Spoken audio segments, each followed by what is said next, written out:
remember, the idea is to go into the essays, literally being able to say by heart, if I get a tort essay, if I get something to do with tort and combine with something else, here are the 10, 12, 13 torts I know that I'm looking for. With the corresponding one line memorized, and cover myself. And why do I talk about these rules? Because in any one of your books, generally speaking, there are the same 10, 12 to 15 rules that I've been testing on for 30 years. Don't believe me? You can go into the model answers in your big Florida book that you got from the commercial company. And in the model answers, you can basically outline a topic just from looking at the issues that are in the model answer. Hypothetically, if you started with the most recent tort essay, not the one from 1984, the most recent tort essay, and you just wrote down the names of the tort that they put in the model answer, just the names, then go to the second most recent and work backwards in time, you will basically end up with a list that looks similar to what's right in front of you. That's where I got that from. Here's what they've basically been doing. Is dangerous instrumentality coming up all the time? No. But there's always somebody who says, John, I found dangerous instrumentality in 1994. Why did you put it on the list? So now it's on the list. Is everything on there? No. But certainly it's pretty damn comprehensive. I said, don't trust John. Make your own. That's how you can review. Some of the companies have a more specific book that does it for you. Some don't. But my point is, you can't read a 40-page tort Florida distinction list and know how to attack a tort essay because you'll be reading too much stuff. Not that you shouldn't know this maybe in July, but the example between commercial bar prep and what's rational and practical, in many of the commercial bar prep Florida distinction outline lecture, there's a statute about nursing home negligence.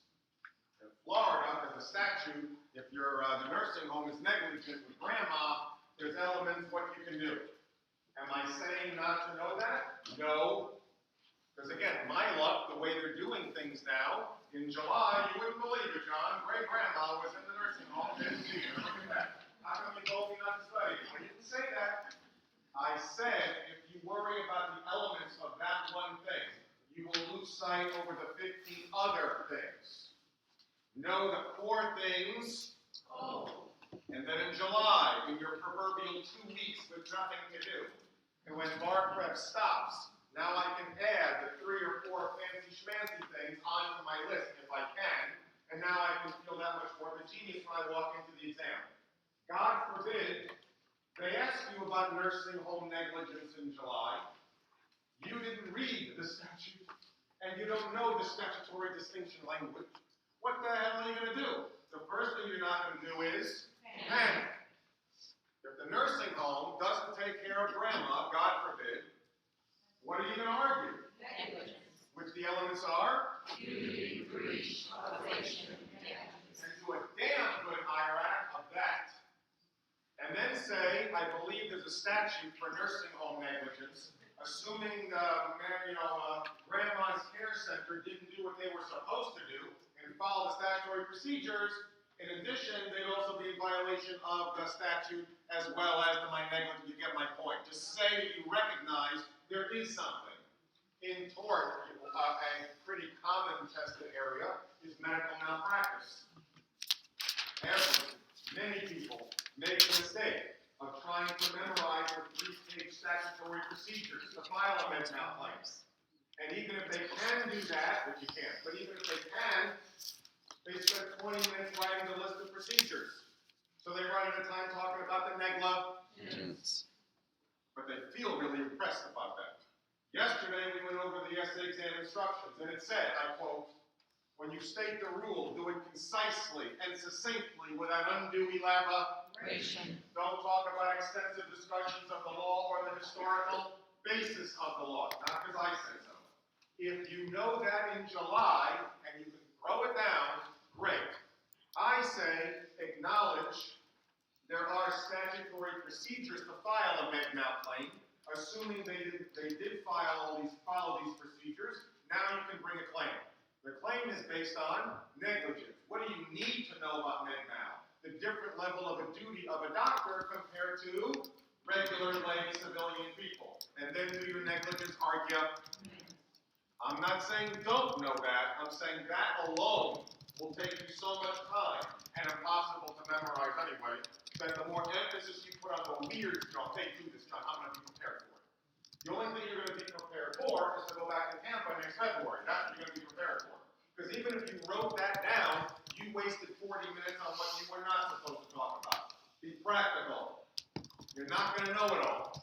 And they don't give you enough time to get it all anyway. That's the trick, if you like to use that word. The question is, what can you do in 50 minutes? You're going to be surprised, John. I'm pretty fast like this. Fine. Prove to yourself in July that you can get 6, 7, 8 towards and the fancy schmancy stuff, not just the fancy schmancy stuff and leaving everything else by itself. Yes? Yes. Yes. So, we went through the first talking about negligence and trespass, correct?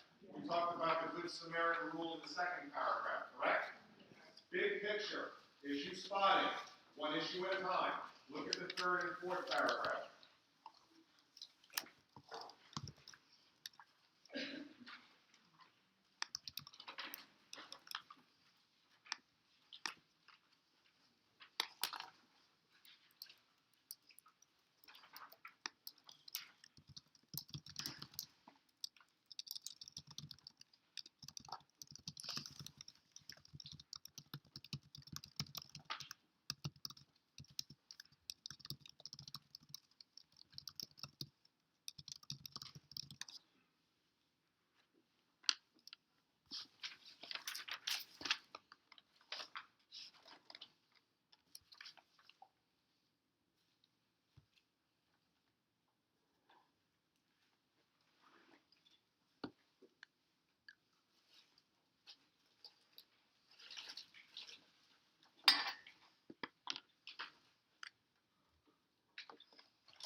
Chew on for 50 minutes?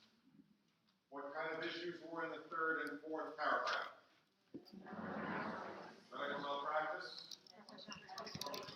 Solicitation? Vicarious liability?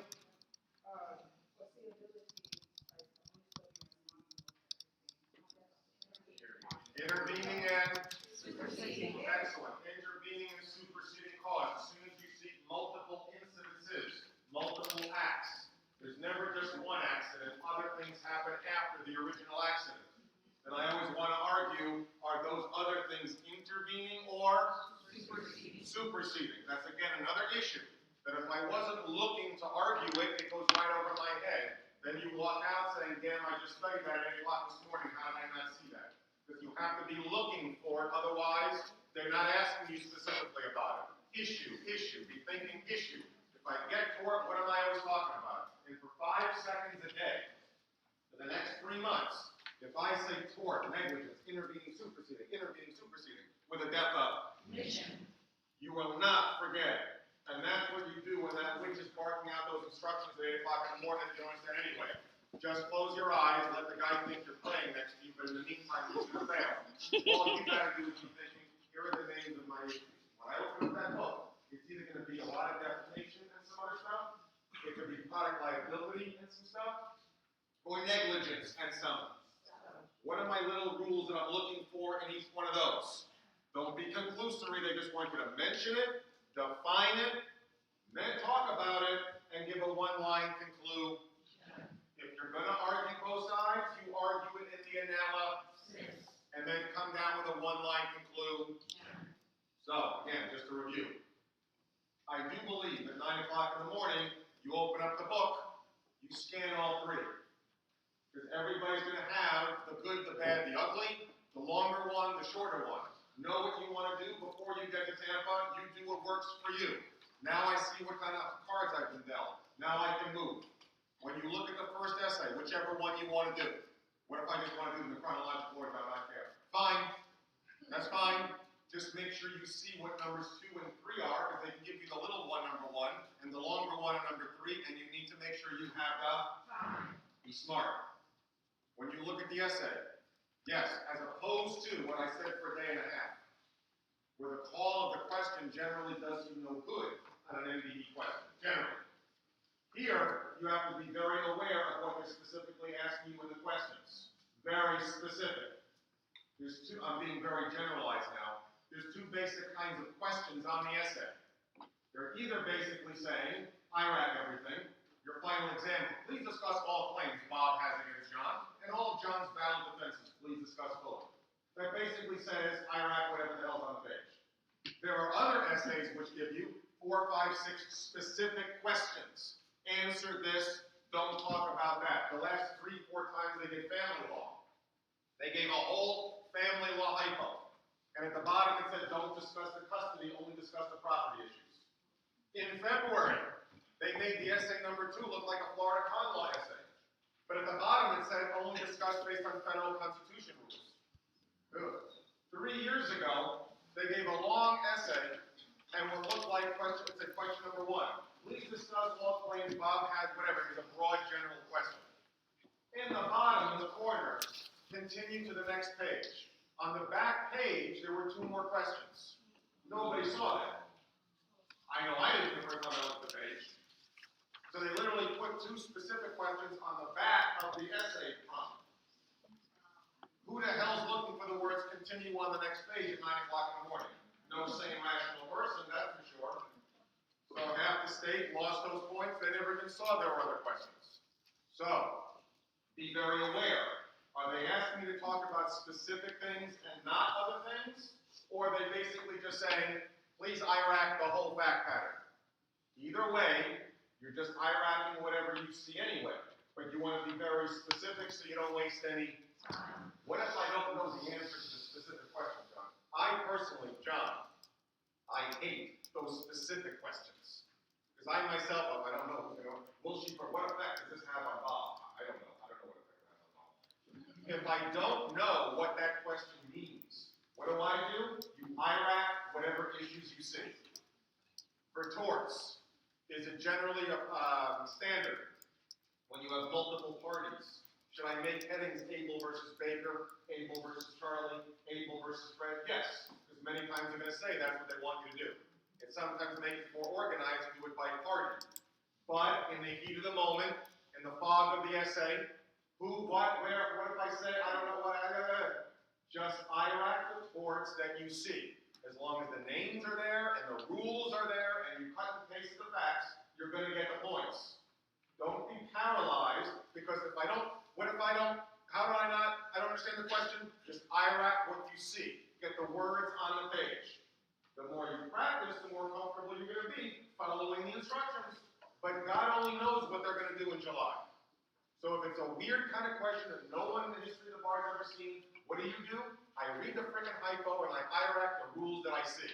Whether they did contracts 3 times, property 3 times, it's the same essay 3 times, whatever. Just IRAC what you see. But moving forward for 10 weeks, you make sure you look at the questions and answer them as specifically as you.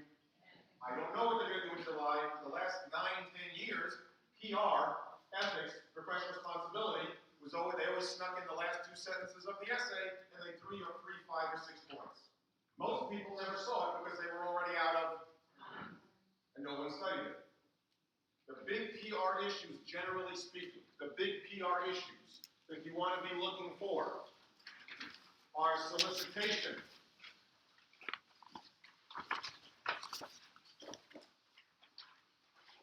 conflict of interest,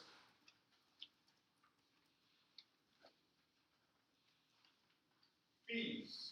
What is a reasonable fee and contingency fee? 2 separate rules. What is a reasonable fee and apply it? What are the rules for a contingency fee? Solicitation, by direct, by mail, you know what I'm talking about. And conflict of interest. Now they also say, they haven't really done it yet, they also say you want to be looking out for some rules regarding the trust accounts of the lawyers. You know, it has the same trust account, keep it separate, no commingling, those basic 3-4 bullet point DEFA trust accounts for the lawyer. So you can see on a negligence issue, a tort kind of essay, that the lawyer is taking 78%. He needs a new boat. He needs to send his kid to law school. He takes some money out, puts it in his little checking account. You get my whole point there. Doesn't label it a trust account, blah, blah, blah. On the 2 sadistic essays from February, there were huge PR arguments to make. Very easy arguments to make if you know basic DEFA and you can apply the facts. But everyone, and I would have been one of those people too, I'm not judging anybody, I wouldn't have wanted to take an exam. That's why I yelled at Mrs. John. She told me, go take another bar exam. Are you freaking crazy? I'm never taking a bar exam again. I was lucky to get done with it once. That's it. Because now you don't know what the hell they're going to do.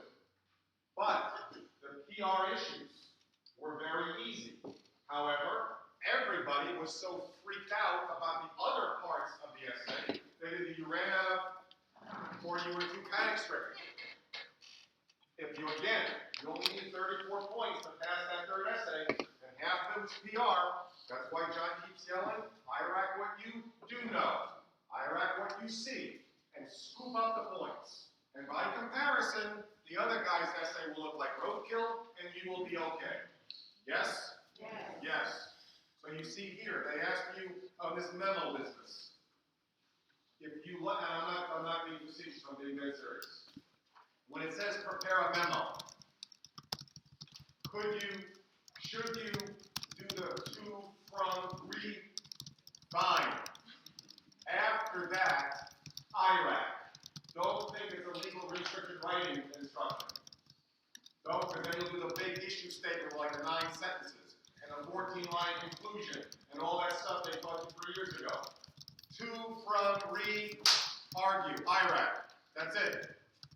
But here in question number 1, what potential cause of action does Mr. Duke have against that ended up? Including your discussion of possible defenses and any factual. What does that basically say? IRAC what you see. 2, what damages are available? So, here, and by the way, based on our conversation yesterday, what is the type of damages you always want to be looking for anyway on a court essay? Excellent. Here they specifically ask you for it. What if they don't ask you for it, John? I'm going to talk about it Anyway. 3, what ethical considerations? They freaking ask you. Now, generally, they always will ask you. But you should have recognized it in the first place because it's pretty obvious from the... Don't minimize that. Those are free points. And if people fail by 1, a half of 1, 2, 4, 5 points, you scoop up anything you can. Don't worry about what you don't know. You do a good job on what you do. And also the flip side of that is, what if I blank out, John? I'll talk to you this afternoon about what happens when I blank out. You blank out what happens, you write what you, and then all of a sudden, 10 minutes later, what happens? Like Niagara Falls. Holy shit, I can't, oh yeah, that thing. Oh, I can talk about that thing. Oh yeah. And all of a sudden, it's 10 or 11 o'clock and I have to shut down. Done. Okay, fine. Got it? Torts. I don't know if it's going to be a long, blown-out one. I don't know if they're going to take 2 or 3 torts and include it in a contract for a property or some other kind of estimate. You've got to think big. Don't think one topic with 2 lines of the essay. Okay, it's torts. I'm done. Because they're going to throw in something else. What if they don't throw in something else, John? Then consider yourself lucky. But you have to be looking for other things so you don't leave, oh my God, I didn't see this. Big picture issue. And so as soon as they're done with tort in the lecture, you make some sort of a 1.5-page cheat sheet, call it what you like.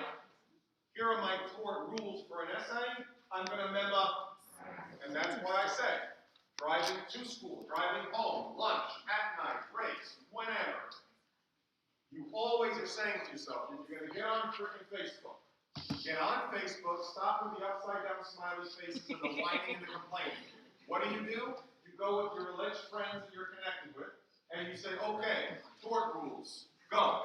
And you let your friends start throwing back the names of the tort rules you would see on an essay. Whatever kind of, that's pretty deep whatever kind of game you need to play, so that all day when you're not studying, those rules are going back and you're spitting them out. It becomes part of your vocabulary. So by the time you get to July, when you're eating your Cheerios and your oatmeal on the morning of the exam, you're not like the other losers at the embassy suite staring at their outline. Those people are going to fail because they know they don't know it by heart. That's the key. But I like to have it with me, John. It's like a little security blanket. Then have it with you. But just glance and close your eyes and munch, munch, munch, and spit out, spit out, spit out.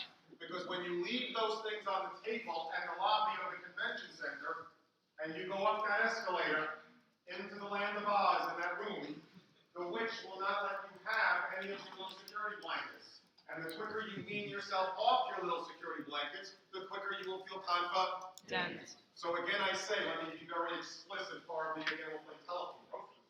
I say now, I believe that the art of writing, making those fingers bang out those IRAC paragraphs, is so important that even if you don't remember 1 or 2 or 3 rules early on, you take the rule out of the frickin' book and you put it out on paper. But you IRAC the issue and the application and the conclusion, and you detox yourself from your BSing essay style for 3 years. And you focus on the bar exam essay writing. And what you don't do, as many people do, is they submit the essay to Barbary, Kaplan, Themis, and they copy all the law right out of model answer, so it looks like the Declaration of Independence. Well, John, how did you do on the essay? I got a 75, I'm pretty good. No, you're not, you're going to fail with flying colors. Because now you're fooling yourself that you look good, but you're not going to be able to know or have the time to write all that law under test circumstances. You need to supplement it early, because no one can memorize everything in the first week, of course. You're right. But you start practicing weaning yourself off your little list, so a week or 2 later, you get my point, you're more into, will you ever be perfect? No. That's why you only have to get a 40 or a 30 or barely a 50 on most of these essays. Yes? Yes. Good. Let's go to contracts. Contracts, your little contract issue list. Everybody hates contracts for essay because a couple of reasons. One, it doesn't flow as easy as a tort one. If you're writing tort, one tort kind of follows into the next one. You can kind of go from one thing to another. With contracts, if I don't think there was proper formation, it's very unsettling to go talk about a defense. What if I don't think there was any formation? And how does the statute of frauds relate to the formation, which relates to the state, which relates to the data? I don't like this. It's very what I call choppy. One paragraph doesn't really flow. It's not going to. The other problem with contracts now, again, more than ever, is that they may give you contract rules in 1 or 2 different essays.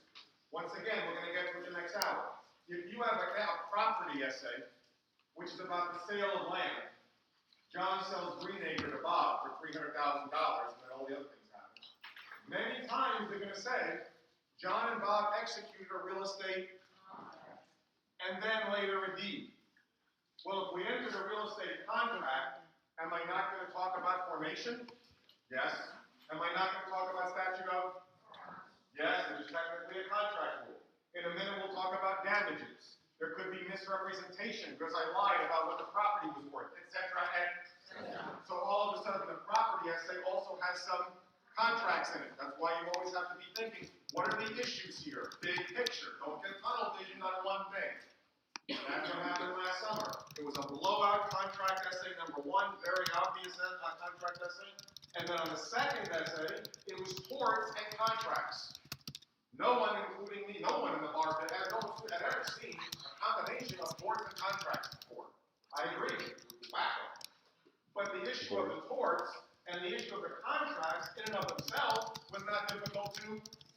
At 10 o'clock in the morning, everyone said, holy.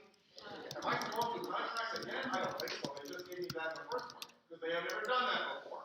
Now you have to, the only predictable thing is that they're being unpredictable. You see it, it looks like a contract issue, smells like a contract issue, you IRAC as a contract issue. So, I like to have a little flow chart for myself. You make up your own one that works for you. I don't care.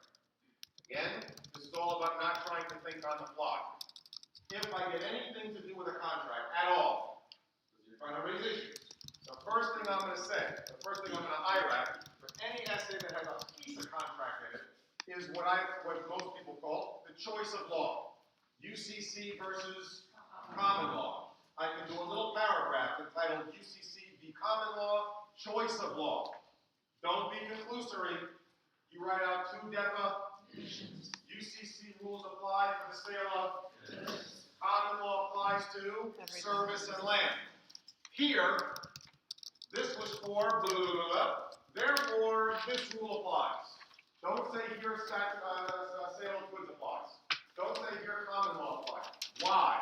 Give the definition one line. So immediately back to my point from before. You see a weird contract essay? I don't like this. You got to get yourself rolling. You got to get some mojo going. How do you get some momentum? I can do the first paragraph immediately. What kind of law applies? Now I'm typing. Look at me. I'm typing a contract essay. I'm okay. As soon as I got that down, now I'm going to do formation. Formation. Was there a valid contract? No matter what, I can always do my three basic elements. Consideration in Florida, your distinction. Consideration generally common law is bargained for. In Florida, there has to be a legal detriment. Look at you. Legal detriment from one to the other. So I just have to throw the buzzword down, legal detriment? Yes. Now, as I said yesterday, if the hypo says John and Bob entered into a contract for the widgets or the green acre, do I just have to give the elements and then say the parties clearly entered into a contract and the consideration was the widgets for the 20 grand and I'm done? Yes, I'm not making anything up. I'm not doing a dissertation on formation. So I'm not going to talk about bilateral, unilateral, and mailbox rule and revocation and counteroffer because the facts don't ask me for that. Versus, if the half a paragraph is about the May 1, May 2, May 3 phone conversation back end, now am I going to have to define some of those other terms? Yes. And as soon as you put down a legal term, what do you do with it? Define it. So whenever they do one of these rejection, revocation, counteroffer, formation things, everyone does a good job defining offer, acceptance, consideration. But then they say, and when he called an offer 20,000, that was a counteroffer. And then when he did the other thing, it was a rejection. And then I have to show you the essay, and I say what? What is a counteroffer? What is a revocation? What is a rejection? Because people start bubbling out legal terms with no definition because they're typing so. Because they haven't done what for 2 months? Practice. The more you practice getting the rule right out of your mouth, as soon as you write the term down, that will happen automatically. The same thing that happens here. After about 35 minutes, you stop smiling and you stop blinking. And then 40 minutes, the eyes start to go. That's auto. Because you've been sitting in those chairs for 3 years, so your body knows after a couple of minutes, I'm doing this, guys, and I don't care what the hell's going on. Eventually, then my limbs, then the body, then I don't care. That's just going to happen instinctively. You have to know it because it's a habit. Because it happens all the time. Done. After I do choice of law, contract formation. That's where I'm going to plug in any possible defenses. Any defenses. After I do a paragraph of formation, I can always look to argue any defenses that apply. The people that fail make a mistake because then they do the list of all the defenses from the outline. If both parties are adults, I don't have to argue the defense of infancy. Don't put down the list of all of the defenses. Talk about the defenses that apply. What are some of the common defenses I got to be looking for? Clearly, statute of mistake. Unilateral versus mutual. Mutual mistake versus unilateral mistake. Always define both. Mutual mistake is when how many people are not mistaken? Both. In the Latin, it's mutual. Both people don't know what's going on. That will always be a defense because there was no meeting of the minds. Unilateral mistake is not a defense, comma. Unilateral, how many people are mistaken? One. Will not be a defense unless the other party knew of the mistake. Unilateral mistake will not be a defense unless the other party knew of the mistake. You and I enter into a contract and I am mistaken, but only me. Is that a defense? No, tough on John. Unless you knew I didn't know what was going then the unilateral mistake will be at the always define both and apply which one. Sometimes both of them can apply. Sometimes both. Misrepresentation. There's intentional misrepresentation and negligent misrepresentation. Everyone wishes them together. Breach. Someone's generally breaching the hypo. Always define material breach versus minor breach. Material breach versus minor breach.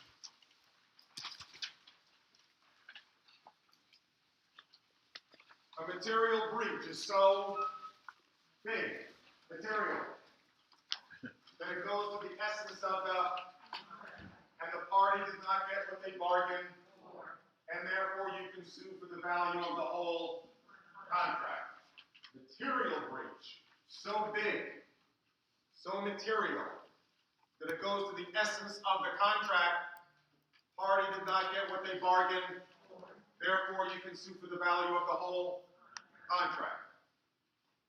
Versus minor breach.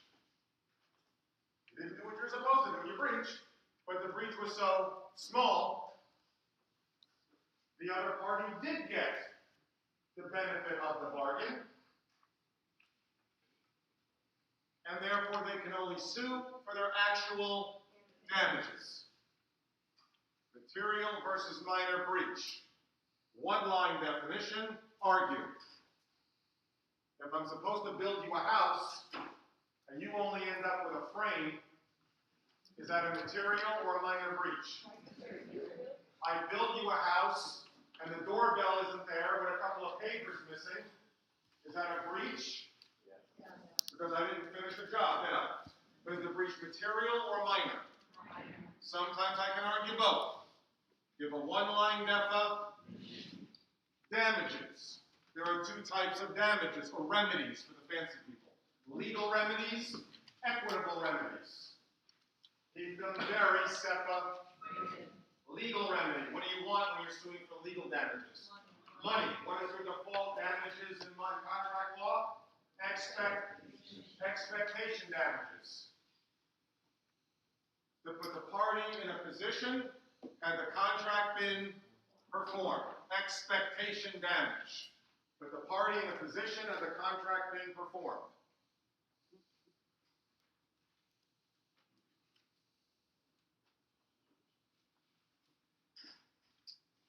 Don't just do a bullet point, reliance, consequential. Don't just do all of them.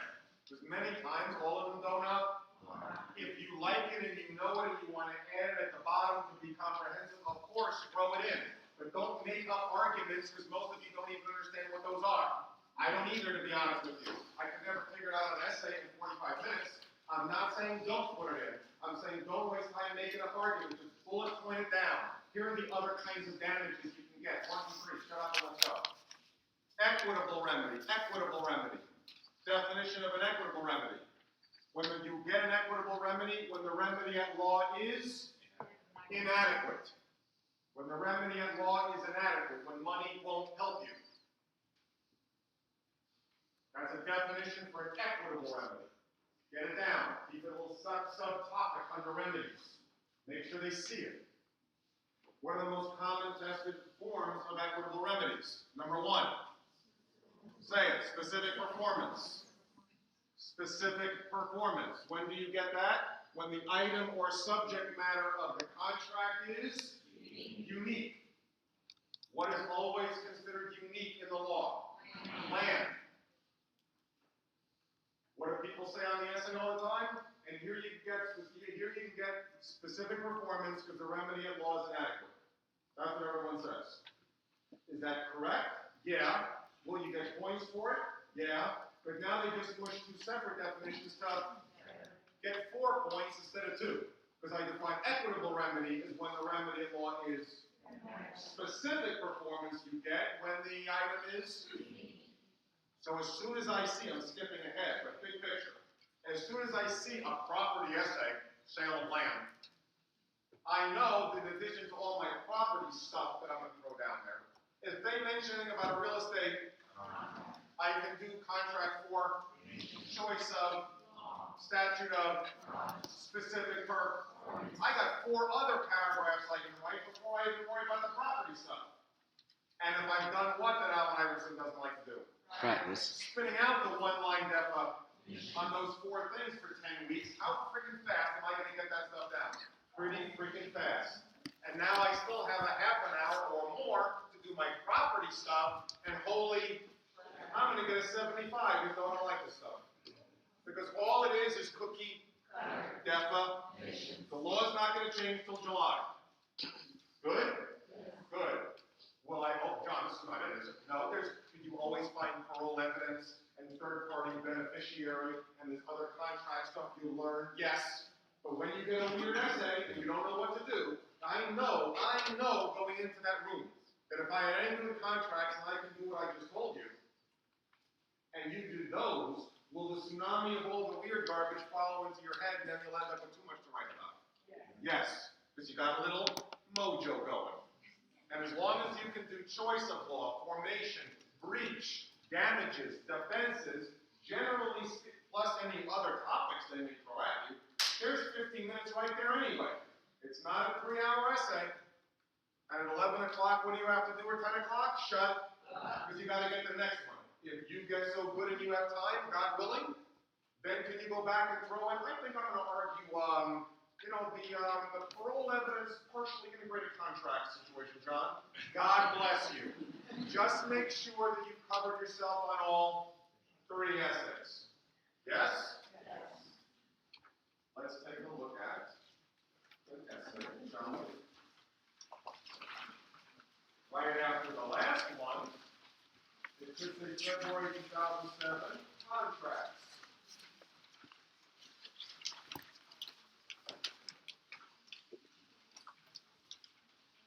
Use your outline. And again, one quick word. I don't know if I mentioned yesterday. I want to be sure I do it in the coverage in the afternoon. Some other common mistake that people make for all the right reasons. Some people, when they read their essay, this is what you have time to do in law school, you outline the essay. But their version of outlining for the bar is wrong. Because what they do is they write all the law down as their outline. You don't have time to do that. So when you're reading your fact pattern, you're thinking, what are the issues? When you write down your list on a nice clean piece of paper, somewhere not in the margins, you do your little notation, write all the rules down. Don't write all the definitions. You're supposed to know that by heart. Why are you going to write an essay twice? If you're writing all the law down, that takes 25 minutes. Now I got to go repeat all the law. Well, I'm worried I'm going to forget. If you remembered it at 5 after 11, you'll remember it at 1/4 after 11. You're not going to forget. Some people who don't like a certain topic, they're paranoid about trusts or article, whatever it is. Some people see the essay, oh, believe it's a trust essay. I was afraid of this. I don't really like this. And to calm themselves down, they will, on a scratch paper, before they even read the essay, they'll write the names of the rules that they've memorized, just so they don't panic and freak out. That, I don't think, is a bad idea. Just to calm yourself and know, okay, some of these things are in that essay. Fine. But don't start writing all the law down. You don't have time. You know it. Once you start writing, you'll be okay. Try out the contract essay.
few minutes? Was this formation issue a little funky to deal with? Not your typical, I call you, you call me. You really have to pay attention to the facts, be very, very, very structured, and now you're giving your definition. The offer acceptance, a little weird of an argument you have to make. Yes? Yes. Yes. We're not getting into details. They eventually come up with a contract? Yes. Yes. Would you talk about choice of law? Yes. What is this whole thing about?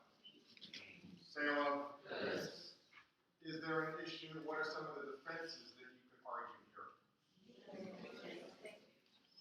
Mistake. Is it arguable that it was one or the other? Yes. Can you argue that they were both didn't know what the hell they were doing? Yes. Could you argue that the old lady was wacko and didn't know what she was doing? Yes. But you can argue that was she totally innocent? No. Who was she? An amateur? How do you know she was an amateur art collector? So what's he automatically taking advantage of her? Not necessarily. She kind of knew what the hell was going on. You see how you want to make sure you're not conclusory. This was a mutual mistake because was there arguments for both? If the one line then use the fact that she wasn't, God forbid, 90 and on an onset of Alzheimer's. She was an amateur art collector. Who cares what your conclusion is? Raise the issue, argue a little both ways, then come up with a conclusion. They didn't say in the instructions there was always a correct conclusion. They just wanted to come up with a conclusion based on the facts. Misrepresentation. Was he intentionally misrepresenting what the hell happened? Maybe. Could it have been negligent misrepresentation? You have to argue breach. Were there a couple things, based on the facts, were there a couple of things that he was supposed to do? Yes. First, he was supposed to deliver the painting when? When next week? Sometime. So it's time of the essence. No. I'm not trying to. Did she specify 5 o'clock on Monday? No. So, did he do it sometime next week or was it a little later?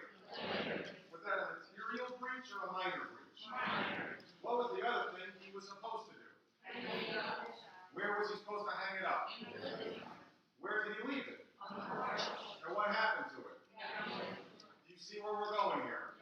You always want to have both definitions and apply the facts. Is that clearly a material breach? Because did she get what she wanted? She got a soggy, what the hell, right? So even though he was a little late, was the time necessarily a material breach? You could see how they would flip that stuff around. He could have left it on the porch on a beautiful sunny day and was wrapped up in cellophane and cardboard and whatever the hell, no big deal. But she wanted it at 10 a.m. for a graduation present, and then she didn't get it, and then the time had already elapsed. Facts, and more. One line BS both sides, come up with a conclusion. What is the equitable remedy that you can possibly argue here? We're going to get to that. We're going to talk about it. Very collective. Very good. What's the other one? What kind of painting was this? What is it? Unique. What kind of equitable remedy did you argue? Correct. No longer I go too fast, but thank you for reminding me. If you are going to argue as an issue, as a defense, mistake or misrepresentation. If you were going to argue from the facts, mistake or misrepresentation, another remedy that you can always argue, or the applicable remedy in those cases, would be the equitable remedy of rescission. If there is mistake or misrepresentation, those are your common defenses, because in mistake or misrepresentation, again, nobody knew what was going. Rescission. You get rescission to put the parties in the position before the contract was entered into. Let's make believe we didn't do this. Let's start all over. Rescission, to rescind. Put the parties in a position before the contract. You get your widgets back, I get my money back. We didn't know what the hell was going on. Rescission equals mistake and misrepresentation. Specific performance equals land or anything arguably is unique. Issue you have to be looking. If you weren't looking to argue it, it goes right over your head. Issue and more issues. Are there other specific wacky UCC things there you could talk about? Yeah, but you'll get that from commercial bar prep if you don't may know. But again, to cover yourself, 50 minutes, real time, simulating, the bar experience, you're not going to get it all. Exactly what you reviewed at 8:45 in the morning is exactly what you'll forget at 12 o'clock when you walk out of the room. So, there's enough other stuff to IRAC well and scoop up all those points. There's no audition. The only audition are the 30 essays that you should be writing for the next 11 weeks. And the more often you do it, the more repetitive it becomes done. If you only have to do a couple of contract issues, I know how to do enough of them boiler. I can include it in property contracts or anything. And that's where you have to feel. I have my list, whether I have to do 9 of them in one or 2 of them in each. I'm basically walking around with them in my pocket and I can spit them. And you do issue, spot in a big way. And as soon as I make my little list, that's why I'm so obsessive compulsive about keeping a little list on a clean sheet of paper. So you just name the rules, I've got the definitions, and I can just IRAC one at a time. Don't worry about order or flow. What should I say first? If I don't say this, it's not going to flow. It won't make sense. You're just IRACing what you know. So as soon as that guy opens up your book, you're just going to see 6 or 7 individual paragraphs. Sometimes, or many times, they have nothing to do with one another. So what? I covered myself on the big. That is correct. Let's take 15 minutes. Thank you.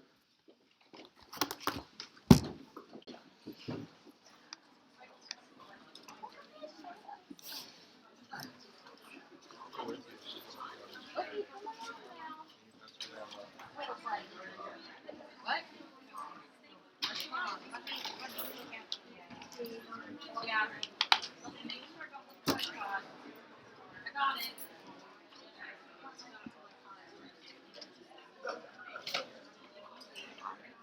That would be better. Okay. So are we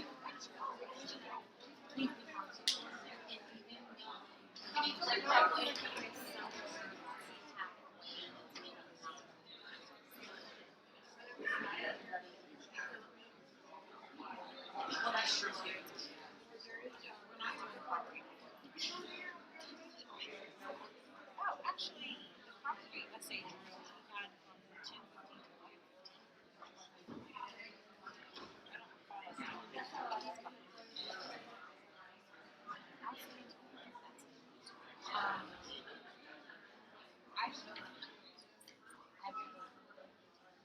I might stay to I thought about it.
They haven't sent out an email.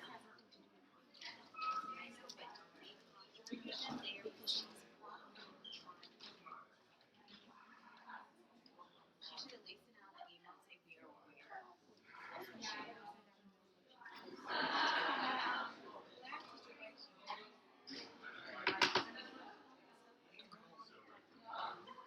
No, she's online right now. Talking about she called the news.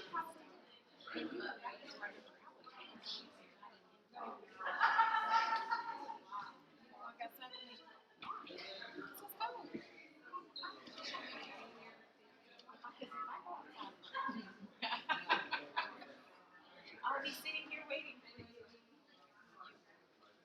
I'm not leaving. I'm not leaving. I'll be right here. I promise. I will leave it at 2:30.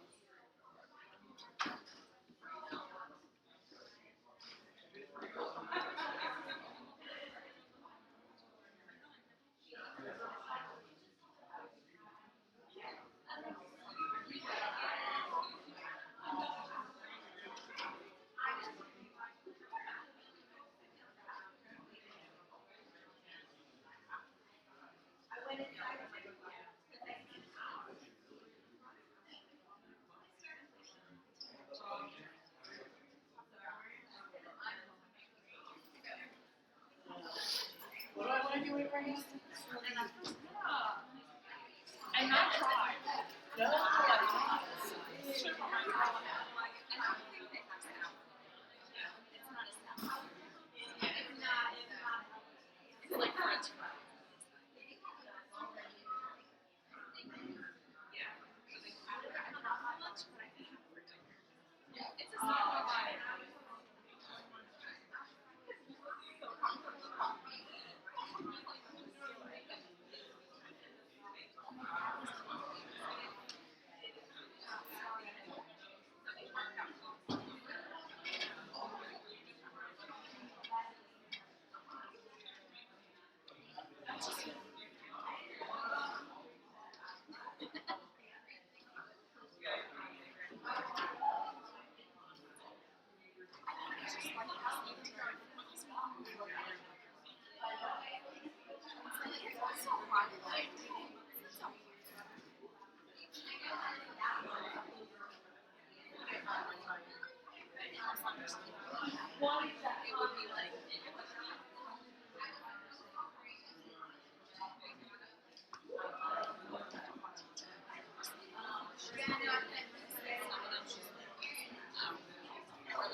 it.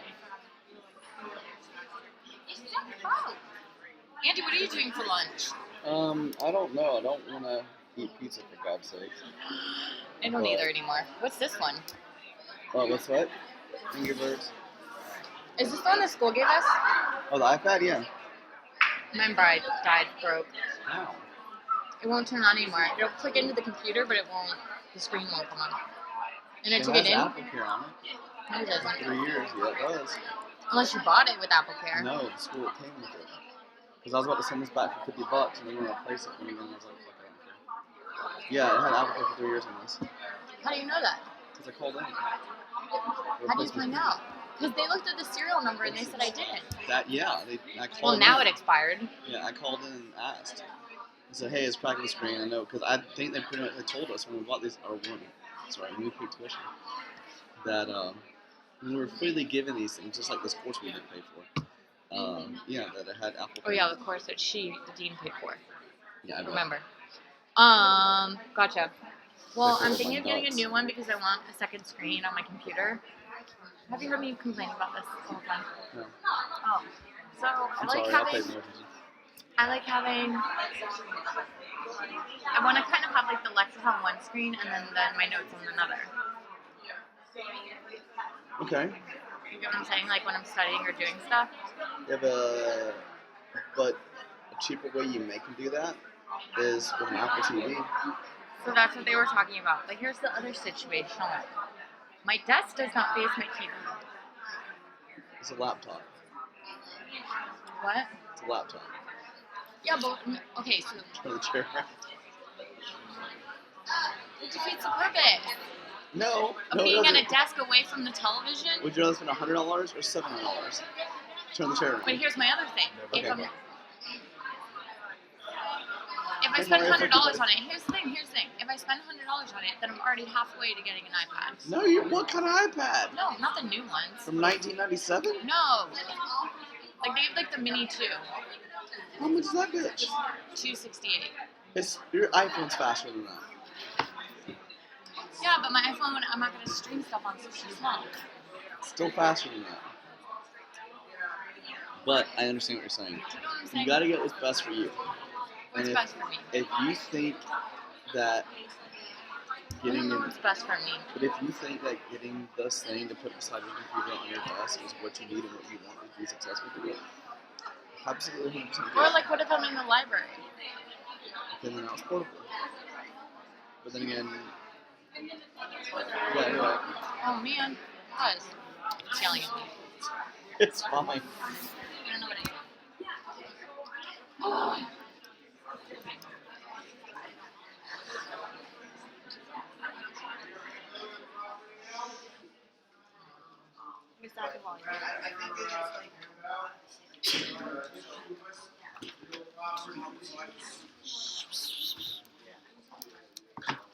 You.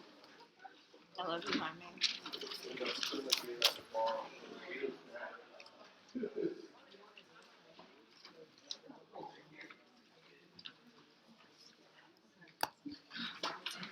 Oh, you're playing it now? Yep, Do you like it? it's interesting. It's good. Just for organization A lot different. purposes, keep everything separate. Generally want from an issue spotting perspective, there are three basic kinds of property essays.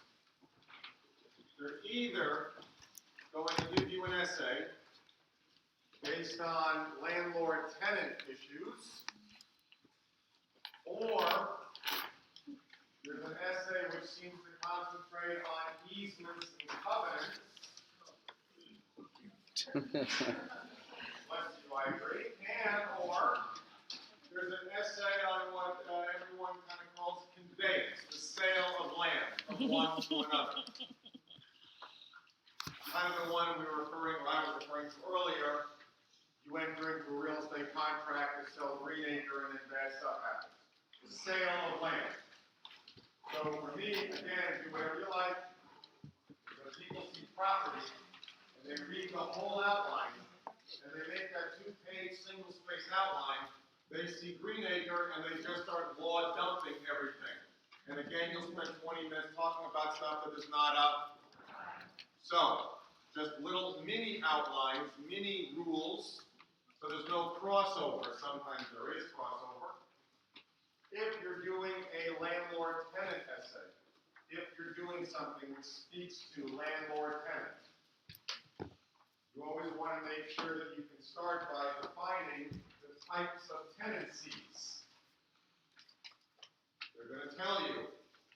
You rented an apartment for 10 months, 2 years, you get the point.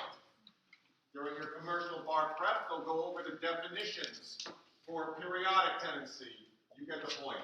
No, I can do a little paragraph. What type of tenancy is it in the first place?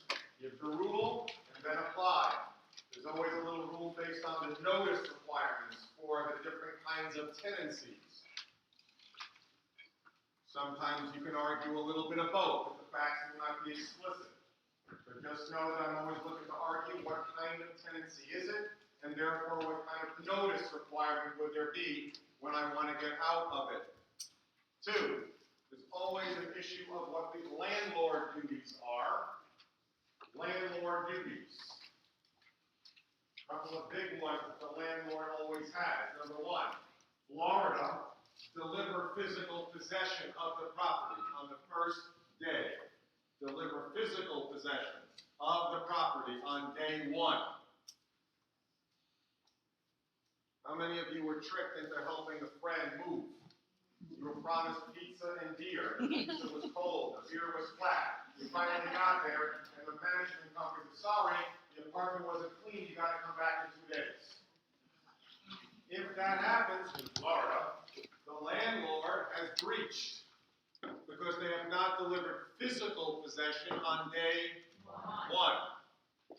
2, the landlord has a duty to comply with the warranty of habitability. Warranty of habitability. Air conditioning in the summer, heat in the winter. Making repairs.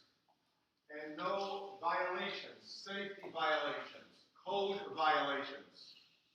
Any violations of health or safety codes would breach the warranty of habitability.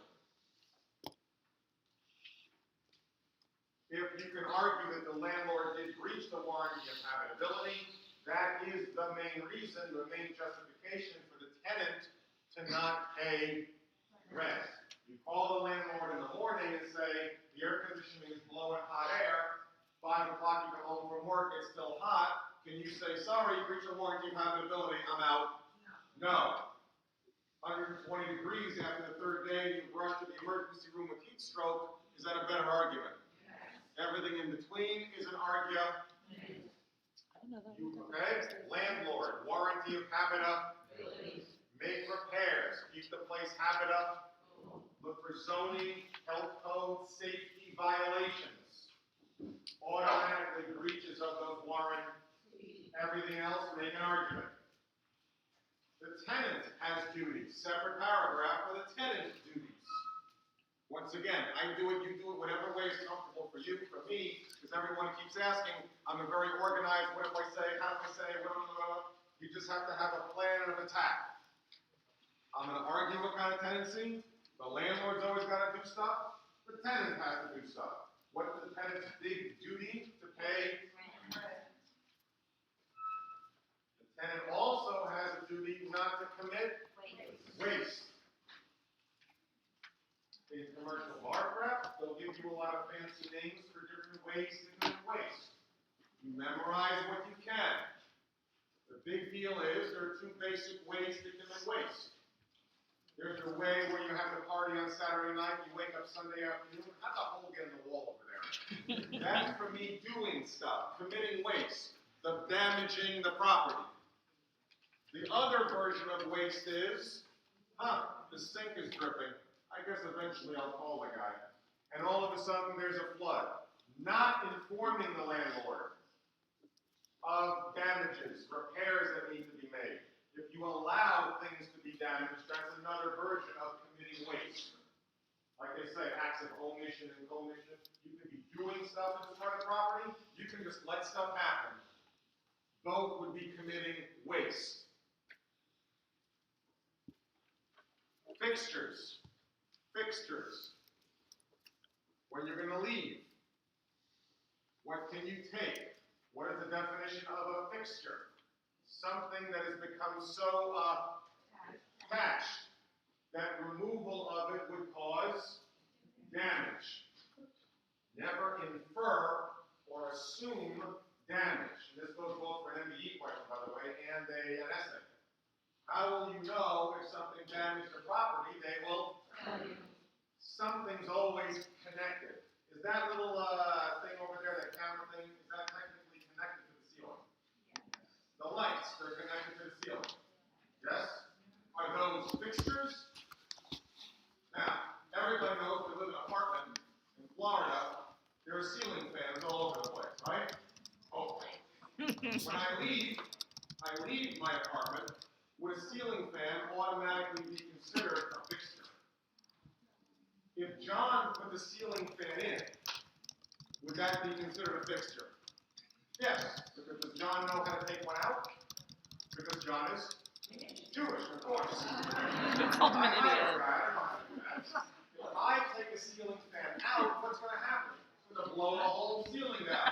A real person who knows how to take it out, what do you put when you take a ceiling fan out? A little decorative plate with the two little screws. That's it, no problem.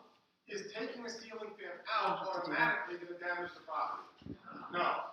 A beam, the cement, the plumbing, the beam, the structures inside the walls and the floors, are those things fixtures? Yes. Everything else is in the little electric microphone which don't work. Those are technically hanging from the ceiling, they're a part of the ceiling. Are those so attached that removal of them would cause damage? If I tried to take it out, it obviously would damage the property.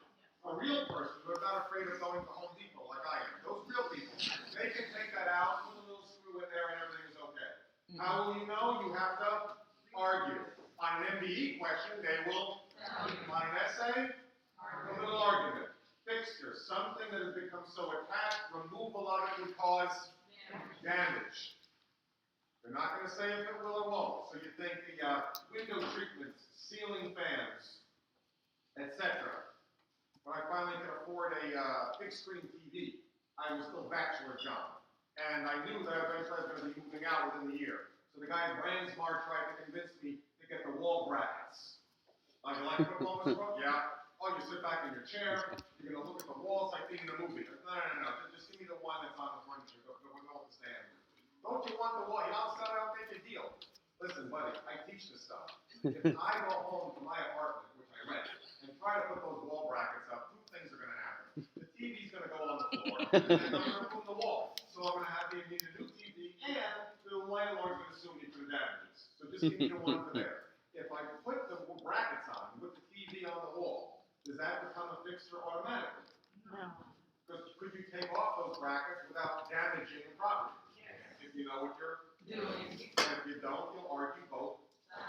Done. Assignment versus sublease. Assignment versus sublease.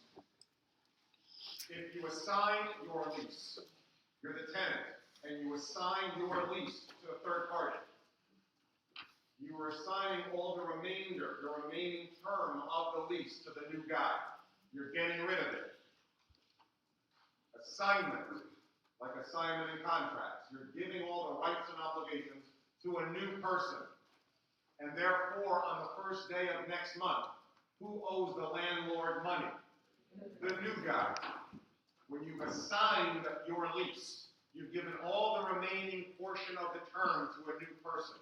The new person owes the landlord rent on day one next month. Comma, colon. If that new guy does not pay, can the landlord go after you, the original tenant? Yes. I'll repeat. If the new person, the one you assigned to, does not pay me, can the landlord go after the original tenant on the lease? Yes. Unless the tenant and the landlord executed a novation. Look at you, novation on day 3, very impressive. Executed a novation, a fancy word for a release. Assignment. the new person becomes primarily liable for the rent. They don't pay, you can go after the original tenant secondarily, unless the original tenant and the landlord execute a sublease. Sublease. You're just going to go for a couple of months to California. You sublease your apartment to Bob. You're only giving away a portion of the term. Sublease, a portion of the term. Next month, who owes me money? The new guy or the original guy? The original tenant. When you sublease to a new person, you remain primarily liable for the rent. I still come after the original person I made the lease with. Assignment versus sublease. Usually they'll give you the word. Sometimes they don't and they want you to argue. Go put both down, don't conclude. Give both one-line definitions, scoop up both points. Based on definition, if we execute a real estate lease, for a year, 2 years, whatever, are there some other contract issues I can always talk about or look for? If I lied to you on the lease, what can you always argue? Misrepresent or fraud, correct. Then we have an oral agreement for a lease for a couple of years for the property. Because even a lease is about the transfer of an interest of, and therefore what other issue can I at least look for? Always be thinking issue, issue, issue. Anything with an agreement. Yes, it's a Florida rule, it only applies in certain circumstances. You'll know that from your commercial bar craft. But if the lease is long enough, then the statute of frauds may apply. If you're talking about how I tricked you into signing the lease is still just a contract, and therefore misrepresent is always an option. I can add mistake, depending on what happened, if there was some sort of misunderstanding in what I was getting. They switched around the apartment numbers, the address numbers. You get my point. Always be thinking, are there any contract things, not just going right into the landlord-tenant. Big issue thinking, issue spotting. Yes? Generally, that really won't be so bad. I don't like writing about that myself. But if I just have a little organization and some definition, not so bad. The next kind of essay you're looking for is one about easements or covenants. Easements and covenants. Again, these will also generally include some basic property rules that we'll talk about in about 10 minutes. But generally, again, if I see easement or a right to do something, everyone says, with the moaning you guys just made, oh my God, I'm not into it. I don't know how to spell the word appurtenant either. What I do know is I can give a basic definition. So, if I have to talk about an easement or a covenant, what is it basically in plain English? One person gives a right to use the land to another person. Or they restrict another's rights on their land. That's called a restrictive covenant.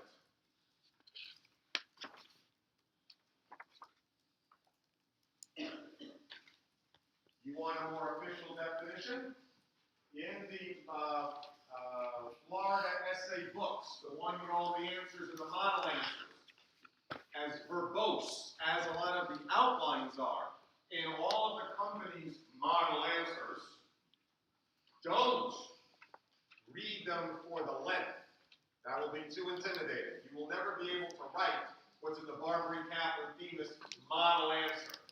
That's why it's called a model. It's perfect. If you copied what's in a model answer onto a page, it would take you too long. If you just copied it, there's too much there. That's what's called a model. That's perfect. That's the alleged 100, allegedly. Do you have to be like that? No. That's what we call a model, right? The people on the cover of the magazines are models. Do they look like that at 5 o'clock in the morning? No. That's airbrush. That's perfect. They don't look like that. What are we shooting for? Like that to be a 5, not a 10, just a 5. So we're just looking to walk down the streets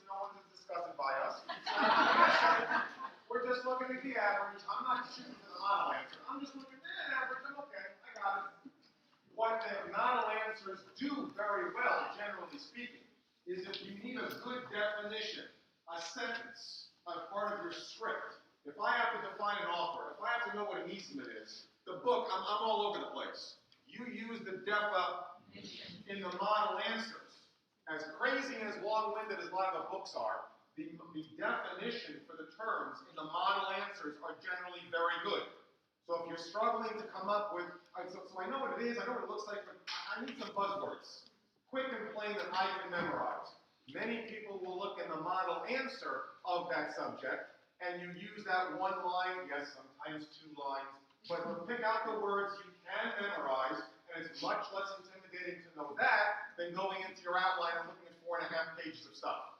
So if you need a guide, where can I find the freaking rule, John? The model answer is generally a good place. Don't read all the analysis. That's when it's too long. Good? Good. Easements, covenants. Give a one-line definition for what it is.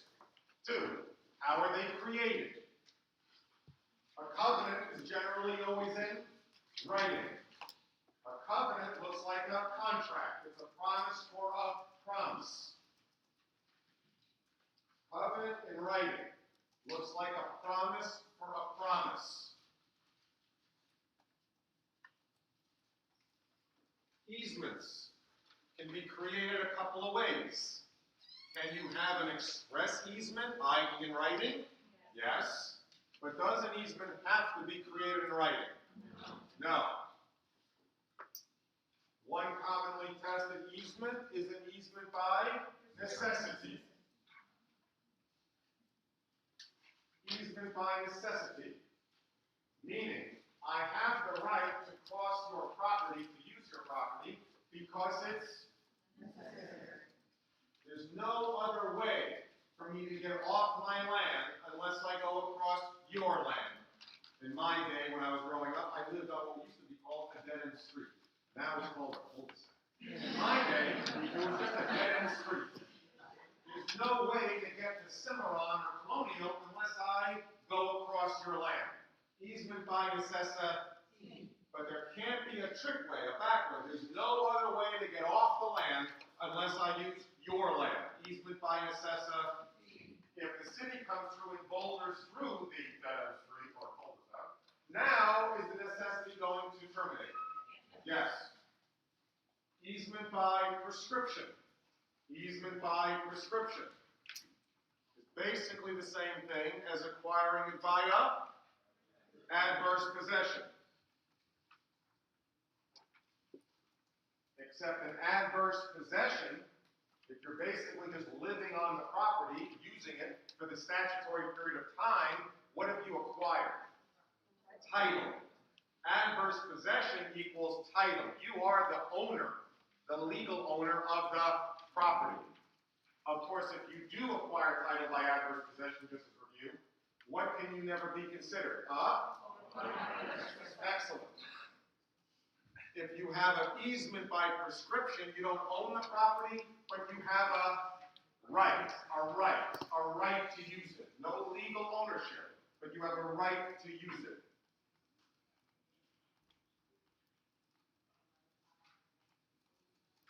There's also an implied easement.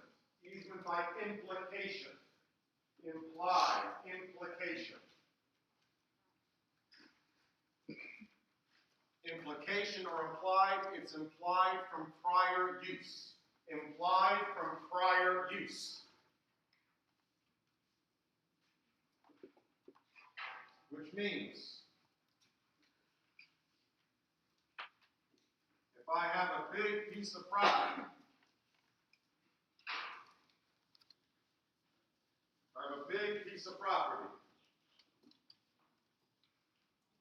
and I walk across my land every day.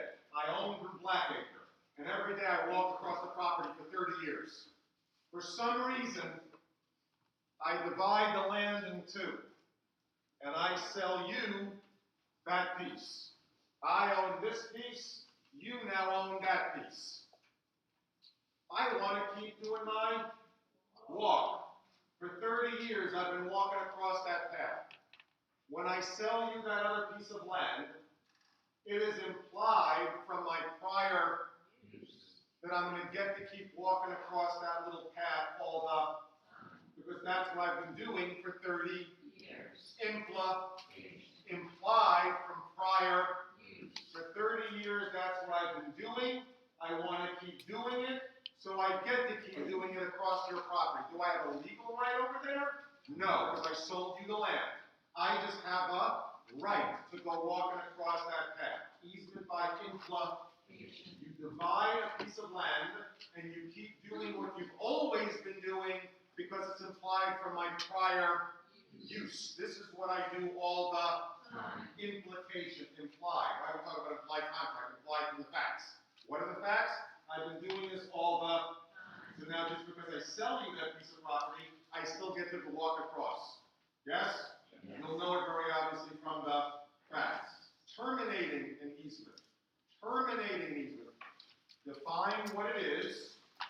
Define how you create it. And then wonder if it's going to terminate. The termination of these by necessity, we talked about, it's no longer necessary. Sometimes it'll terminate by agreement of time. We only agreed that I was going to give it to you for 6 months or a year or 5 years. The two big ways it can terminate. Abandonment. You can abandon the easement. Two elements for abandonment. One, you stop using it. You stop going across my property. Non-use. You just stop doing whatever you had been doing. And two, the big one, you expressed an intent not to return. Expressed intent not to return. Now the easement will be terminated. I can stop you from going on my property. If I granted you the right to come on my land, and you do it for a year, then all of a sudden I don't see you. I wonder where he went. You call me up and say, I'm in California auditioning to be a reality TV star. So it doesn't look too good though. There's a lot of wackos out here in this audition. I'm not as crazy as I thought I was. Should be back soon. The fact that you haven't been home for 6 months, will that allow me to stop you from coming onto the land once you get home? Because non-use is not enough. If you call me and say, I made it, I signed a 5-year contract with Bravo, I'm done. Adios, amigo. See me on Monday night at 10 o'clock. Now, have you terminated the easement? Yes. Because now you've expressed an intent not to always argue both elements, not one. Or merger. Merger. The easement will terminate if there was a merger. I.e., if one landowner buys the other piece of property. If I own Greenacre and you own Blackacre, and I give you the right to come on my land, but then I buy you out, now I own the whole piece of. Can I have an easement on my own property? No. The easement will terminate if I buy the other piece of property. Terminating by merger, buying both lands, or by abandon, or generally by time/agreement. What's the big point I want to get across here? Much of the time, not always, much of the time, they don't tell you any of these forms of termination. And that's why you have to know the black letter law. And the black letter law is, if we create an easement, if we write a covenant, how long will the easement or covenant last? Forever, John. That's correct. How long? Forever. Forever. Unless it's terminated. An easement, if it's not terminated by one of those things we just said, how long will the easement go on for? Forever. The legal term for the covenant going on forever generally is called when the covenant runs with the land. That's correct. The covenant runs with the land. And what does it mean that it goes on and runs? It just means that the right is enforceable against future owners. Simply. You own Blackacre, I own Greenacre. We're neighbors. I give you the right to come onto my property. Now, I sell my share, not my share, I sell my land to Bob. You sell your land to Fred. Now, Fred wants to keep coming onto the land. And Bob says, I don't know you from Adam. Get the hell off my property. Is Bob going to be able to kick off your guy? Say it. No. Because easements last forever. Covenants run with the land. 100 years from now, will the 30th guy down there be able to do anything to stop your 30th guy from coming onto this piece of property? No. Because easements last forever, unless they are terminated. Covenants generally run the land. So if you don't see anything to the contrary, and notice is not required, if it's not in the deed, none of that bull. How long will the easement last if it's not terminated? Forever. Will a covenant generally run with the land? Yes. Couple of elements to know for the covenant running with the land. You're just arguing now. Just get the rule down and argue. There has to be intent for it to run with the land. We intended for it to run with the land. That would be expressed from the facts. And the big one, the covenant has to touch and concern the land. The covenant has to touch and concern the land, i.e., the right. What I'm giving you has to be about the use of the property and not personal. Not personal. If I'm giving you the right because of you, because of something between you and me, something personal in nature to you, the other guy, do I want that to go on forever? Because I just gave it because of you. If I'm just giving you the right to do something on my land and it's about the use of the property, do I care who lives there? No.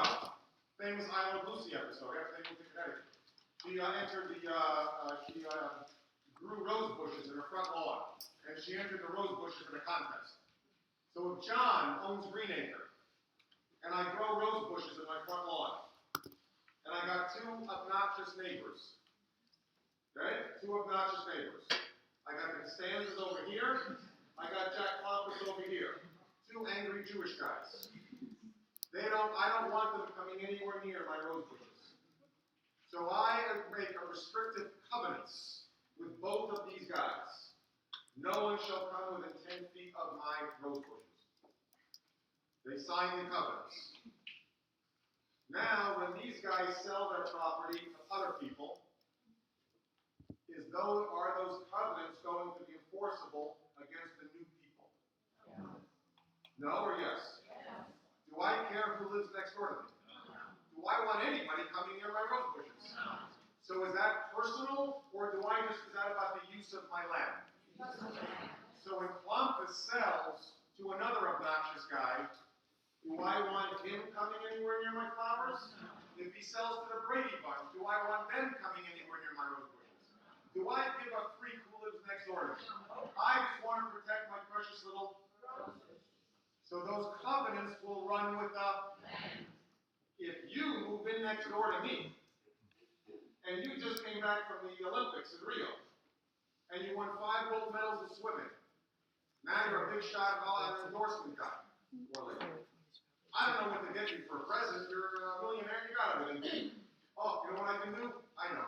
Hey, congratulations. I just put in a sauna and a jacuzzi and a pool. But I'm going to travel a lot because of this bar stuff all summer. Here's the key to my fence and the key to the door to my sauna. I don't have to worry about insurance or a lifeguard. I'm going to give you the right to use my pool and my jacuzzi and my sauna anytime you want. Go have a good time. It's the only thing I can do for you. Thanks, John.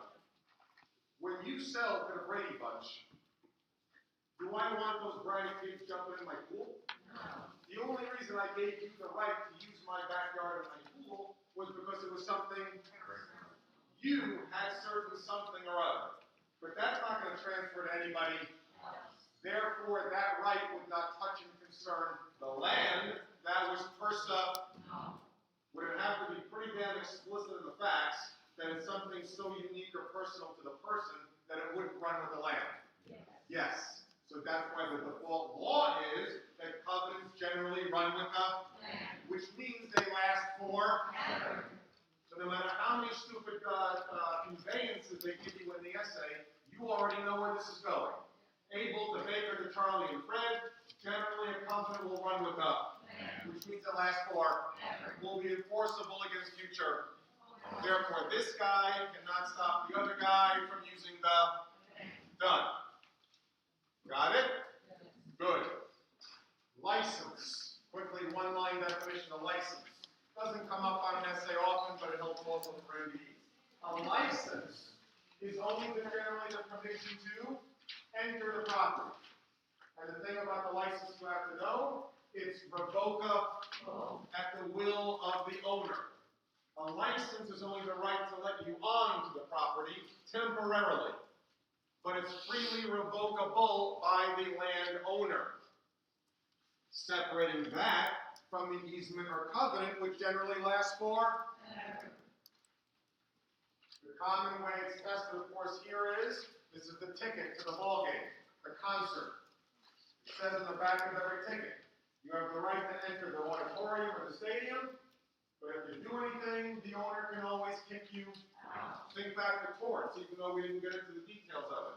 You are either a licensee or an invite. If you come to my house for dinner to watch the game, you are considered a licensee. You have a license. You have permission to enter my.